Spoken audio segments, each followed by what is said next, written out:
Hi hello welcome to social post TV. ఈరోజు మన ముందు సీనియర్ జర్నలిస్ట్ బత్తుల ప్రసాద్ గారు ఉన్నారు. Sir hi sir. Hi. Sir నిన్న మాట్లాడుకున్నాం పవన్ కళ్యాణ్ గారు త్రివిక్రమ్ గారి వారసులు రాబోతున్నారని.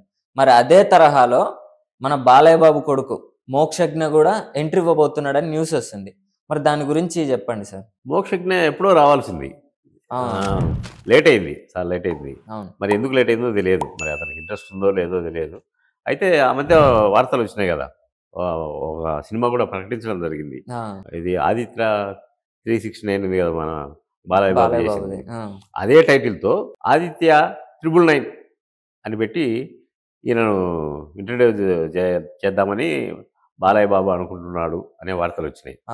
దానికి ఆయనే స్వయంగా కథ రాసుకొని ఆయనే డైరెక్షన్ చేసి తన కొడుకును లాంచ్ చేస్తాడు అనే వార్తలు కూడా వస్తున్నాయి. మరి అది ఎప్పుడు జరుగుతుందో తెలియదు. పాత ఎన్టీఆర్ ఇంతమంది కొడుకులను కూడా బాలయ్య బాబును తీసుకొని వచ్చాడు మంచి యవ్వనంలోనే.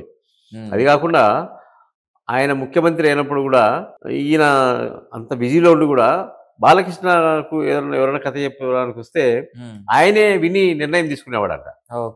అదే విషయం ఇక్కడ మళ్ళీ జరుగుతూ ఉంది. బాలయ్య బాబు కూడా వాళ్ళ కొడుకును, వాళ్ళ నాయన బాలయ్య బాబుని ఎలా కేర్ తీసుకున్నాడో, ఎలా కథలు విన్నాడో, ఎలా డిసైడ్ చేశాడో, ఈయన కూడా అదే తరహాలో పోతున్నాడు అని అనిపిస్తుంది. మన భార్గవాట్స్ ఎస్ గోపాల్ రెడ్డి ఉన్నాడు కదా, ఆయన బాలకృష్ణతో మంగమ్మ గారి మనవడు అనే సినిమా తీశాడు. సూపర్ డూపర్ హిట్ అది. అతనికి 3వ సినిమానో 4వ సినిమానో నెల్లూరు అయింది, చనిపోయాడు తర్వాత. అంటే ఆ మధ్యకాలంలో సూసైడ్ చేసుకున్నట్టున్నాడు ఆయన చెప్పేవాడు అనమాట. ఆయన 2-3 సినిమాలు అయిపోయిన తర్వాత ఒక మలయాళంలో, తమిళ్లోనో సూపర్ డూపర్ హిట్ అయిన ఒక సినిమాను కథ బాగా నచ్చింది. అరే ఇది దీంతో ఎవరైతే బాగుంటారు అని అనుకుంటే బాలకృష్ణ అయితే బాగుంటాడు అని బాలకృష్ణని పోయి అడిగితే ఏం లేదు, మా నాన్న డెసిషన్ తీసుకుంటున్నాడు అని చెప్పాడు. వాళ్ళ నాన్న దగ్గరికి పోవాలంటే ముఖ్యమంత్రిని పోయి నేను కథ చెప్తా అంటే రాణిస్తాడా? ఆయన వాళ్ళ సోదరుడు త్రివిక్రమరావు ఉంటే ఆయన ద్వారా ఎన్టీఆర్ దగ్గరికి వెళ్ళి కథ చెప్తే ఇదైతే బాలయ్య బాబు బాగుంటుంది, ఓకే చేసుకోండి పో అన్నాడంట. అలాంటి సంప్రదాయమే వీళ్ళిద్దరి విషయంలో కూడా కొనసాగేటట్టుంది. ఇప్పుడు బాలయ్య బాబు మంచి రైజింగ్లో ఉన్నాడు, అన్ని సక్సెస్ సినిమాలే. అవును, ఈ మధ్య కాలంలో వచ్చినాయి. ఇదేం ఆడుతుందిలే అనుకుంటే అది ఆడుతుంది. అవును, నిజమే.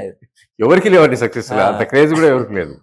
మరి ఆయన కథలు ఎన్నుకోవడంలో కానీ, డైరెక్టర్లను ఎన్నుకోవడంలో కానీ మంచి అనుభవం ఉన్న వ్యక్తి కాబట్టి ఆయన మంచి కథ తయారు చేసుకుని ఆయన డైరెక్షన్ చేసి వాళ్ళ కొడుకును లాంచ్ చేయడం కూడా అది మంచి పనే.